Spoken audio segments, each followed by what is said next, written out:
Question है हमारे पास जी, equation of straight line in matrix form.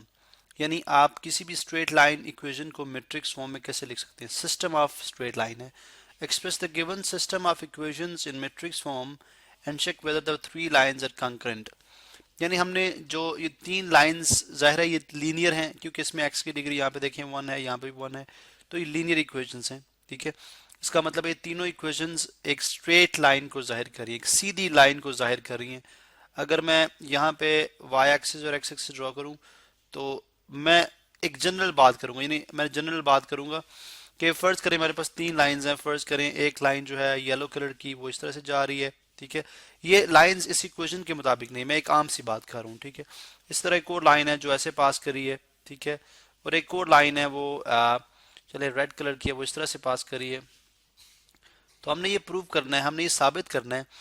एक तो मैट्रिक्स फॉर्म में लिखना है, दूसरा हमने ये साबित करना है कि तीनों की तीनों लाइंस क्या है, कंकरेंट है। कंकरेंट अगर होंगी तो जाहिर है फिर एक पॉइंट से पास करेंगी। अब उसकी कंडीशन है, उसकी कंडीशन क्या है कि अगर आपके पास डिटर्मिनेंट डिटर्मिनेंट जो होगा, यानी ये फर्स्ट x1 का कोफिशिएंट a1, y1 का कोफिशिएंट b1 और कांस्टेंट c1।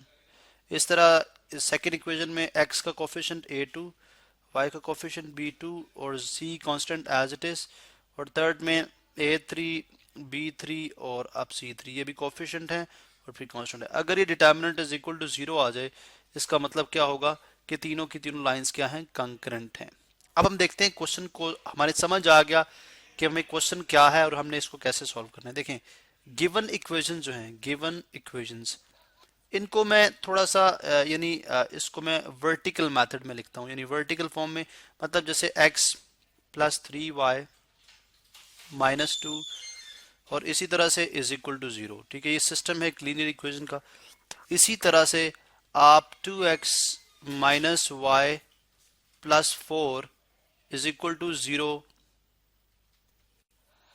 और तीसरी इक्वेशन है हमारे पास x minus 11y plus 14 is equal to zero. ठीक है जी, अब ये तीन इक्वेशंस हमने यहाँ पे ड्रॉ की हैं। Equation number 1, equation number 2, equation number 3। अब अगर आप देखें तो ये जो वेरिएबल्स हैं, ठीक है, ये वेरिएबल है, यानी अगर आप अगर आप इसको एक कॉलम ले लें, ठीक है, अगर मैं इसको एक कॉलम ले लूं तो ये मेरे पास x जो है यहाँ पे वेरिएबल x आ रहा है। ये मैं कॉलम ले लूं तो यहाँ पे मेरे पास वेरिएबल y आ रहा है। ठीक है, और अगर इसको ले लूं तो ये मेरे पास कांस्टेंट नंबर है जिसको मैं 1 कह सकता हूँ। ठीक है, यानी 1 और ये y है और ये x है। इसका मतलब है मैं इसको इस फॉर्म में लिख सकता हूँ, जो कोफिशिएंट्स हैं वो एज इट इज आ जाएंगे। जैसे इसके साथ कोफिशिएंट क्या है 1, तो मैं लिखूंगा 1 प्लस 3 माइनस 2, और इसी तरह से 2 माइनस 1 प्लस 4, और इसी तरह से अगर आप यहाँ पे देखें तो 1 माइनस 1 सॉरी माइनस 11 और 14। अब ये जो है ये किस फॉर्म में है, इसको मैं एक मैट्रिक्स के फॉर्म में लिखूंगा जो कि किस मैट्रिक्स से मल्टीप्लाई हुआ, एक कैसे मैट्रिक्स जो कि किस मैट्रिक्स से मल्टीप्लाई होके ये हमारे पास चीज आती है x y और 1।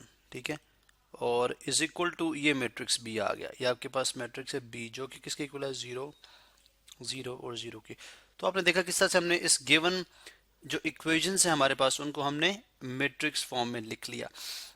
अब अगर आप देखें दोबारा, अगर हम इसको मल्टीप्लाई कराएं, मिसाल के तौर पर अगर हम फर्स्ट रो, जैसे मैट्रिक्स की मल्टीप्लिकेशन होती है फर्स्ट रो फर्स्ट कॉलम, ठीक है, इस तरह से अगर आप इस तरह से मल्टीप्लाई कराएंगे, फिर सेकंड रो, फिर इसके साथ फिर थर्ड रो, तो आपके पास इक्वेशंस इसी तरह से आ जाएंगी, आपके पास इक्वेशन वापस इसी तरह से आ जाएंगी। लेकिन हमने चूंकि इन मैट्रिक्स फॉर्म लिखना था तो ये हमारे पास इन मैट्रिक्स फॉर्म आ गई है। अब हमने ये भी प्रूव करना है कि अब हमने देखना है, यानी हमने देखना है कि क्या ये तीनों लाइंस कंकरेंट हैं या नहीं है। क्या मतलब कि क्या ये किसी एक पॉइंट से पास कर रही हैं या नहीं है। इसको देखने के लिए हम क्या करेंगे, कोफिशिएंट ऑफ मैट्रिक्स जो है वो देखते हैं कि क्या हमारे पास आएगा। ठीक है, मिसाल अब कोफिशिएंट ऑफ मैट्रिक्स हमने यहाँ पे लिख दिया हुआ, ये हमारे पास कोफिशिएंट ऑफ मैट्रिक्स है। ठीक है, ये हमारे पास क्या है, कोफिशिएंट ऑफ मैट्रिक्स। सिर्फ मैंने कोफिशिएंट लिख दिए। अब इसका मुझे डिटर्मिनेंट है, फर्ज कर लें ये ए के बराबर है। ये किसके बराबर है? ए के। इसका मुझे डिटर्मिनेंट देखना है, ठीक है। इसका मुझे, चूंकि अगर आप देखें तो कंडीशन के मुताबिक ये वही चीज है, A1 B1 C1, A2 B2 C2, A3 B3 C3।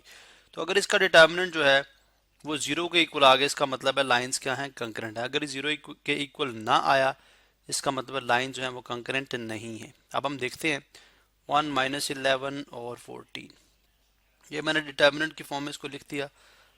अब मैं इसका डिटर्मिनेंट लूंगा, ठीक है। डिटर्मिनेंट किस तरह से लिया जाता है?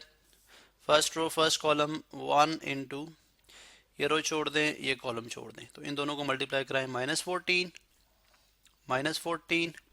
और -44, ये माइनस इंटू माइनस क्या हो जाएगा? प्लस। ये चले -44, ठीक है। यानी फिर आप इसको इससे मल्टीप्लाई कराएंगे। इसी तरह से ब्रैकेट क्लोज, फिर -3, ये कॉलम छोड़ दें, ये रो छोड़ दें, 2 4 और 1 14, तो ये आ गया 4 2 28 और -4 1 4। फिर लास्ट हमारा जो है ये नेगेटिव होता है, ठीक है। सॉरी, ये पॉजिटिव होगा, लेकिन चूंकि खुद नेगेटिव है तो इसलिए हम इसको -2 ही लिखेंगे। तो क्या आ गया? इस रो को छोड़ दें, इस कॉलम को छोड़ दें, इसको इससे मल्टीप्लाई करा दें, इसको इससे मल्टीप्लाई करा दें, जैसा कि हम डिटर्मिनेंट लेते हैं, ठीक है।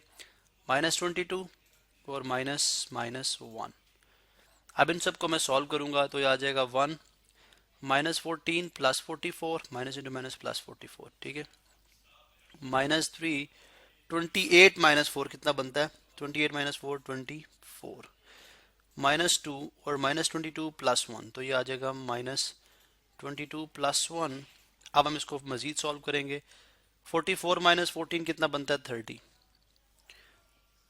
-24 3 के साथ करेंगे तो 4 3 12 72, ठीक है। और -2 इंटू -22 + 1 -21, और ये बनता है 42।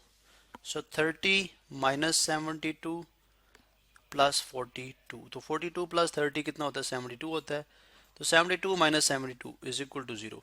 अब चूंकि ये जीरो के इक्वल आ गया है, ठीक है, तो हम इसको क्या बोलते हैं? जिसका डिटर्मिनेंट ऐसे मैट्रिक्स इसका डिटर्मिनेंट जीरो के इक्वल हो, उसको क्या बोलते हैं? Singular matrix. As given matrix is singular, आप यहां पर लिखेंगे as given matrix is singular, therefore lines are concurrent, lines are concurrent।